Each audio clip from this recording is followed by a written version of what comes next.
and welcome to FPL Mate, your best mate for Fantasy Premier League content for the 2022-23 season. My name is Dan, and today we are doing my Game Week 16 team selection video, as well as looking at my scores, transfers, and captaincy for the upcoming game week. Now, guys, if you do enjoy this video, please do leave a like, please do subscribe. We are, of course, in the last team selection video before the big international break. So this is the last hurrah, the last chance to do a one-week punt and see what we can do. Yeah, hopefully you enjoy it, guys. First of all, let's look at my team from Game Week 15, and it was another L. I don't think it was anything like a disaster or anything like that, but it was just, I think, just a really unfortunate situation. Obviously, I ended up just taking out Salah, who ended up being one of the highest scoring players of the game week, just because I really wanted to get a captain from that Man City game. I ended up going for De Bruyne, who he did very well in that game, but obviously because that Cancelo red card, it was difficult for Man City to dominate that game in the way that we kind of hoped that they would. So really kind of an unfortunate circumstance from that. I needed to get a captain from the Man City game. I ended up going for De Bruyne. The other transfers I did was to bring in Rashford when I could have. It was between him, Trossard, and Almiron. Rashford of the three was the only one who blanked. Wilson I also brought in instead of Mitrovic, and Wilson, obviously because of his illness, could only play one half of football. So again, a real disaster there with the one-pointer. Overall, I look at my team and I think it's really, really good, but sometimes things just don't go your way, and that seems to be happening a lot to me this season. A few things, other things didn't go my way. You know, the Cancelo red card. I didn't captain him, thankfully, so I got away with that one, I guess. Pope conceding a goal in the last minute. He was actually on for probably, you know, he could have even had like 8 or 9 points in that game because of bonus points and save points as well. You know, it just didn't go to plan at all in Game Week 15, which sucks, but it is what it is. This seems to keep happening. I picked some really, really good players. I feel like I'm making some good transfers, and things just aren't working out for me at the moment. So I wonder if I do need to change up my tactics a little bit. Obviously, something needs to change. I don't know exactly what I'm doing wrong, but that doesn't mean I can't figure out a way of changing things. So we are going to talk about that in a few minutes' time, of how I'm going to be changing up my tactics going forward in the season and just trying to recover this season, because 1.7 million rank is just not good. It's so far below what I kind of expect from myself. You can say, like, last season finishing 243rd in the world, you can say maybe that was a one-season wonder or whatever, but even so, over the last few seasons when I've been playing FPL very seriously, I've never been this low. So this is kind of out of the ordinary. What can I do to fix it? Before we go any further, I want to say thank you to HelloFresh for sponsoring this video. Do you find yourself snacking on terrible food during the halftime break of football games because you don't want to miss the start of the second half? Don't eat that, you idiot! HelloFresh is a great solution if you're into eating good food without eating into that valuable football watching time. If you're anything like me and you suck at cooking but want to provide a great meal for your friends and family, you got it covered. A fine banquet can be planned without spending too much money, with recipes starting from just £3.15 per serving. I'm personally a fan of how their food options cater to such a wide audience. They have options at different prices, options for specific dietary needs, and choices such as vegan meals and low-calorie options. If you're planning on watching the Premier League or World Cup over the coming weeks at home together with others, then let HelloFresh take care of the menus so you don't have to. If this sounds like something you're interested in, you can get 50% off your first box and 35% off the next 3, plus 3 free gifts using my code HelloMate. Or you can click the link in the description, but I prefer the code HelloMate.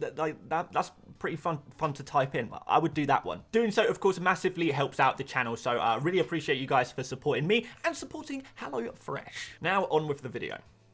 Okay, let's go through my Game Week 16 team. The final game week before the break, we've got 1 free transfer. We've got 2.8 million in the bank, so loads of money to spend. We can pretty much get any player we want to, really. Let's go through and set up my team first, and then talk about some changes I might be thinking of making. So, first of all, in goal, we have got Nick Pope at home against Chelsea. Now, at first, I was kind of thinking, you know, this Chelsea game for those Newcastle players is not ideal, but actually, do I hate this fixture? No, I don't. I don't hate it. I don't think it's a great fixture, don't get me wrong, but I think it could be a lot worse. Chelsea obviously in some bad form. They've lost 3 domestic games in a row now, and Newcastle are sitting at the top of the table in terms of defences. They're in obviously really good form in general as well, and they are the team to watch, and there's a home game for them as well. I wonder if Chelsea, where so many of their players are kind of either injured or going to the World Cup in just, you know, a few days time, they'll be heading off to start, you know, training ready with the England team. I just do wonder if Newcastle could get the better of Chelsea in this game. You wouldn't be surprised if that happened. At the start of the season, we'd call that a shock result, but these days, I think that would be pretty expected, to be fair. Moving on into defence, we've got Cancelo, who obviously has served his one-match ban in the League Cup game against Chelsea, and because of that, Cancelo is going to be back for the Brentford game at home, which is really, really good. So we're happy to go with Cancelo for this game. Obviously, he's a top player. Obviously, this is a very good fixture as well. Brentford, they're not been really performing as well as we, they were kind of hyped up to be at certain points in the season. Their defence has just gone to absolute kaput since last season, particularly since they've kind of changed tactics a little bit, and they are conceding a lot of goals, and therefore we're going to have some opportunities for the Man City players to score some goals. Like, they are one of the weakest defences in the league, Brentford, at the moment. So Cancelo, maybe he can be involved. Maybe this could be one of his opportunities, where he goes crazy and gets like a 10-pointer, 11-pointer, 12-pointer out of absolutely nowhere.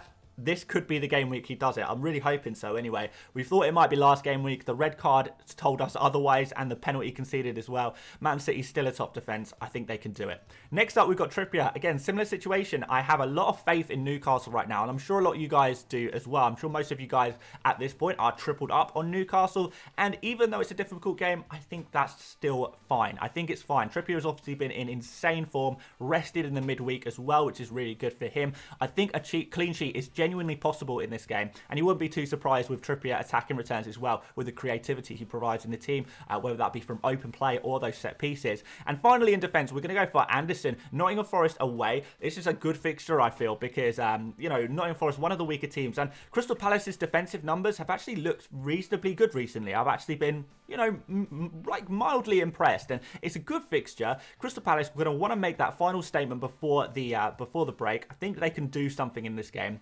climb themselves up the table a little bit more. That's what we like. And Anderson, always a threat from those set pieces as well. So maybe Nottingham Forest could have a stinker game this week, and hopefully maybe Crystal Palace can do something. But we'll speak a little bit more about this fixture in just one moment. Next up is De Bruyne. Brought him in last game week, only got the assist from that game. Could have got a second assist because of that goal disallowed, I guess. But yeah, De Bruyne is still in some fantastic form, and he is predicted to have one of the highest scoring points of this game week. So he's still going to be a top player for this game week, particularly if Holland is back.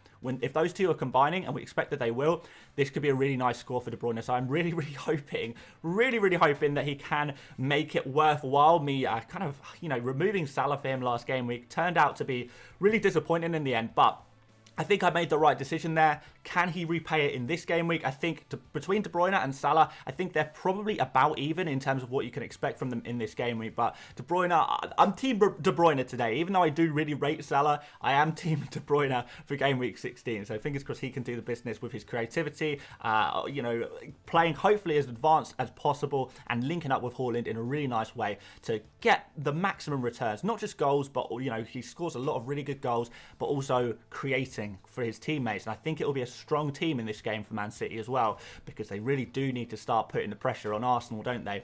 We've got Zaha up next. So I wanted to talk about this fixture again, and that's because Nottingham Forest are actually missing a few key defensive players in terms of injuries and suspensions in their defence and in the centre of their midfield. So I think this is going to be a really good opportunity for Zaha, particularly if he's going to continue to play in that central position, because we have seen him at times play in a central position earlier on in the season and last game week, and when he is playing as a central striker, he always does so well, and that's really exciting. So if he's shifted back to the left, I think we'll probably be disappointed with Zaha, and we'll get the usual trolling Zaha. But if he's playing central again, he's going to create opportunities for his teammates. He's going to have lots of opportunities to score, and he's also on penalties as well. So if Crystal Palace can get a few goals against Nottingham Forest, and we know that is definitely possible, then we know that Zaha is going to be in and amongst it and getting those FPL points. So he's actually probably going to be one of the strongest contenders for points for this game week. So I'm very pleased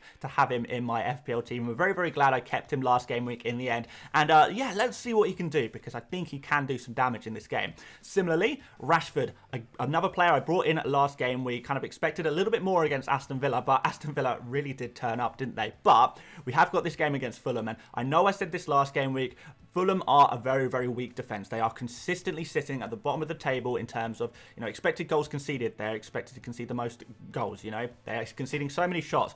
And in this Manchester United team, Rashford is the player who gets the most opportunities to score out of any player on the pitch. Now, fair enough, he hasn't always, reached these high heights. He hasn't always followed through on the chances that he is getting, and his teammates are not always finishing the chances that he's creating, but still, because of this opportunity against Fulham, because we've got the World Cup coming up and Rashford's going to want to make a statement to say, I need to be playing, I need to be starting in this England team, maybe this will be the moment where he really does go nuclear, because if he is going to go nuclear at any point this season, now is the moment. The underlying stats are there. We can see that he's playing against a weak defence. We can see that he's getting lots of opportunities to score.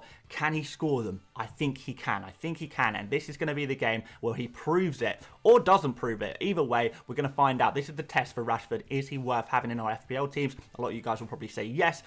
Let's see. Finally, we've got Martinelli against Wolves. I don't think this is an amazing fixture, but I think it's a reasonably good fixture. And the form that Arsenal are in, the form that Martinelli is in, we know that there's always going to be a chance of him to score in this game, and he's going to make himself very much worth that 6.8 million price tag. Again, Martinelli, I think we have to manage our expectations a little bit, but he has been very consistent. We don't expect insane scores from him, but if he can tick along with these 6-7 pointers every game week, I'm sure we'll all be very, very happy with that. And I do back Arsenal to win this game, and if they are going to win this game, is it going to be Jesus getting the goals? Probably not, based on recent game weeks. Is it going to be Saka getting the goals? Possibly. Is it going to be Martinelli getting the goals? Possibly as well. So those two players are the players to watch for Arsenal. Moving up front, we've got Holland rested in the midweek. We know that he's played last weekend. He was on the bench in the midweek fixture, getting that little bit of rest. He's got no World Cup over the coming weeks, so he's going to be able to play at full throttle in this game, providing that he is back to fitness. And like I said,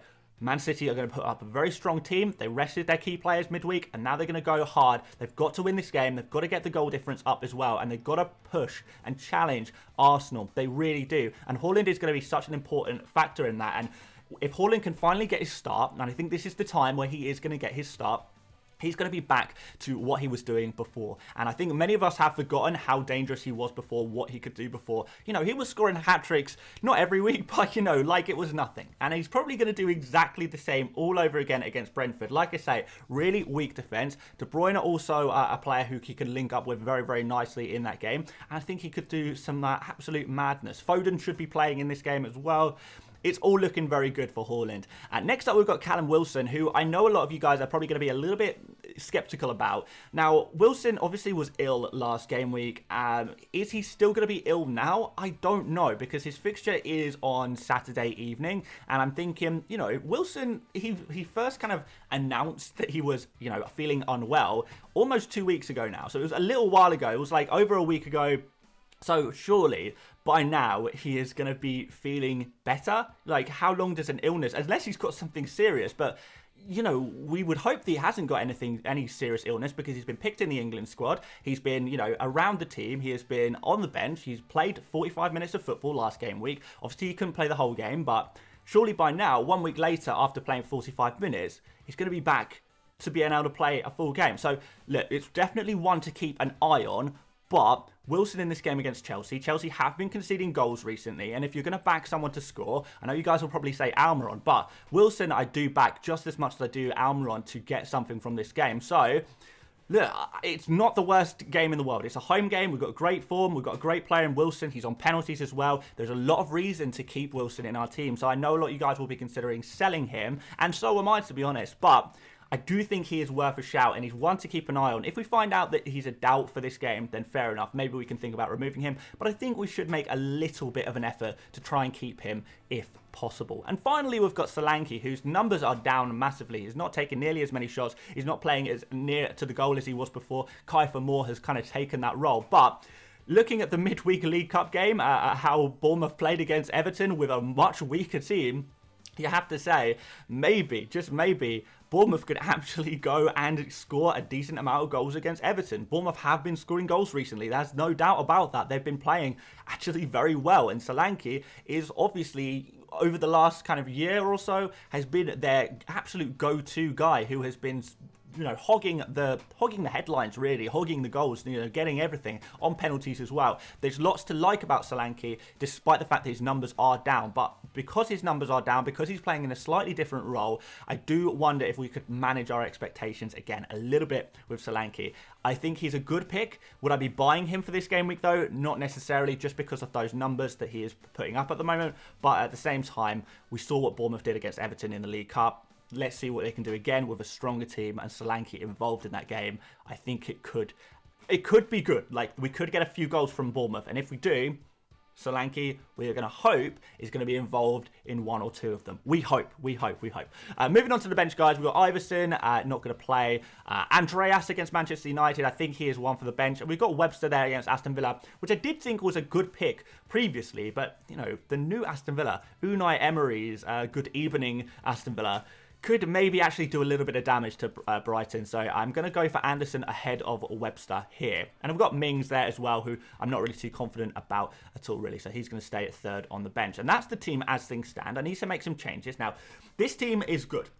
I know this team is good. I've looked at this team, it's good, or I've looked at all of the underlying numbers, and I've done a lot of research on my own team this week to just, because I'm so desperate to turn things around, I've been trying to take the most logical approach as possible, looking at underlying numbers, looking at points predictions, looking at algorithm results, and this team is predicted to do quite well. Look, there's some players with some high ceilings here. Cancelo, De Bruyne, Zaha, Rashford, Holland, even Solanke. There are some good players here, basically. But there are a couple of players who aren't predicted to get too many points. And the two main culprits for this game week who aren't predicted to get too many points, according to the algorithms, are Anderson and Wilson. And the players that I'm missing from this team that are predicted to score high points are Liverpool players. So Salah, Darwin Nunez and Trent Alexander-Arnold are really looking like they could get some good scores according to all algorithms, according to everything that logic is telling us. And you can say this is an illogical season and football is an illogical game. Fair enough. But like I say, I do want to make some changes to the way I'm playing FPL at the moment. So I do want to try and play a game where I'm going for players who everything says they will do well. And then if they do well, then good. If they don't, then I know at least I've made the right decision. So, well, at least the right decisions from a brain point of view, which is difficult. But yeah, so we've got to get a Liverpool player in here because they play at home against Southampton. How are we going to do that? Well, I've got a few options. The first option that I'm not really thinking about too hard is De Bruyne to Salah. That is a consideration, but I do think that is a little bit of a sideways move. And according to algorithms, there's not going to be too much difference between De Bruyne and Salah. Salah should score like maybe a little bit more than De Bruyne, but not enough to make it worth making that transfer. Like I said, the other two players who are predicted fairly low on the algorithm are Anderson and Wilson. And because of the money I've got in the bank, I can actually afford to upgrade one of my 4.5 million defenders to Trent Alexander-Arnold, who is predicted to score well. He's got a decent amount of expected goals and expected assists over the last few game weeks when he has been on the pitch.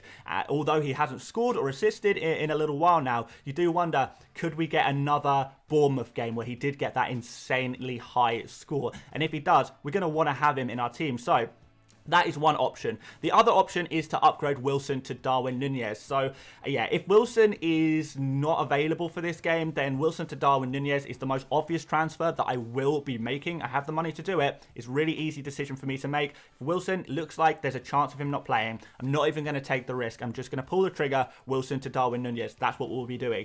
But assuming Wilson is available, I think the higher upside, and looking at all the stats, looking at the quality of the defenses, looking at where chances are being conceded from. Like I say, I've really geeked out this game week, which maybe I should be doing more of. But like I say, I want to try and change my style a little bit and look from a more statistical point of view, rather than, I don't trust my own decision-making skills anymore. So I'm trying to look at the numbers and get the numbers to tell me what to do. And the numbers tell me to make this transfer. And that transfer is going to be Webster out and Trent Alexander-Arnold in, with Anderson dropping to the bench. So technically Webster is predicted slightly higher points than Anderson, but I'm going to use a little bit of my own gut feeling there because the difference is very minimal. Yeah, I feel like what I need to be doing going forward is using a lot of numbers to make decisions. And if the numbers are telling me two decisions, both decisions are fairly close, a close call, in that case, maybe I should go with my gut. So that's the kind of nuances that I'm going to be bringing into the game. But it's going to be mostly statistics-based play for a little while, just to see how we get on with that. And yeah, this was the team that I will end up with, which I think is very strong. It is going to rely on Newcastle doing well against Chelsea, but I'm happy to take that bet. I'm happy to kind of put my faith in Newcastle right now, and I'm sure a lot of you guys are feeling the same. You know, in terms of teams we're expecting good things from at the moment, it's Newcastle. In terms of the teams that we're not expecting so much from at the moment, it is Chelsea. So that kind of makes sense. Obviously, we don't have a Crystal Palace defender against Nottingham Forest, but you would say that a Trent Alexander-Arnold who is creative and who is taking shots on as well and is on set pieces. There's a lot of things to like there, and it does cover me for the Liverpool just a little bit. Now, I don't know for sure if Liverpool are going to go ahead and score a load of goals against Southampton. I wonder if they're going to have a new manager or lack of manager bounce Southampton. But what I will say is that in Southampton, they can have as much bounce as they like, but they can't suddenly create a new attack out of nothing, can they? And they still are lacking those clinical finishes. They're still lacking a little bit of creativity in their team as well. And therefore, they are going to continue to struggle in scoring goals still. So I do feel like going for a Liverpool defender in that situation is probably a good thing to do, right? You know, we could go for an attacker if we like, but I think a defender might be a good thing to do here as well. So yeah, that's basically what I end up with. Again, I say this every week, but the team looks strong, guys. And I also do want to say, guys, that if you do feel like I am making a mistake in my transfers, call me out, because clearly whatever I've been doing so far this season has not been working. You know, like, I feel like my team looks good, but if it doesn't actually look good, if I'm making a very clear mistake, and I feel like I have made some clear mistakes this season, by the way, I definitely have. Like, not having Holland in my team, and other situations like that, going for certain defenders maybe, not having Trippier early enough in the season, all these kind of things, they have been genuine mistakes. Other things have been bad luck, but it's important to recognise your mistakes as well. And I do want you guys to feel that you're able to call me out if you feel like I am making a mistake. So, what do you reckon, guys? Anderson to Trent. Logic tells me, Anderson out of the starting 11, Trent into the starting 11. That looks good to me. Does it look good to you? Would you prefer to go Wilson to Nunez? Would you actually do the other move, which was De Bruyne to Salah? I feel like the answer is always going to be get a Liverpool player in. But how would you guys do it? Be interested to know. But yeah, this is what I'm left with. This is what I like the most. This is the team I hope to go into Game Week 16 with. Of course, if we get early team news on Man City, that might change. So, guys, do join me on the deadline stream on Saturday morning, and we will have some early team news for you again for the Man City game, hopefully. Aside from that, guys, that is going to be my team. I think it's... it looks good.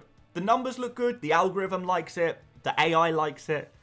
The underlying stats look good.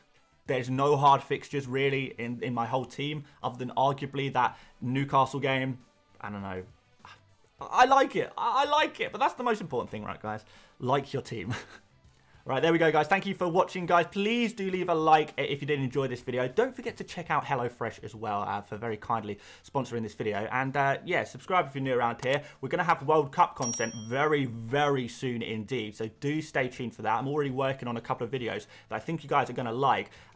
So, yeah, we'll do one more video. We'll do an artificial intelligence video, create an entire ideal Game Week 16 AI team and try and predict the highest scoring players for Game Week 16. Using artificial intelligence. That will come out tomorrow, and then we'll have the deadline stream. Then it'll be all about the World Cup. So there we go, guys. Thanks again once again for watching this video, and I will see you later, mates. Bye-bye.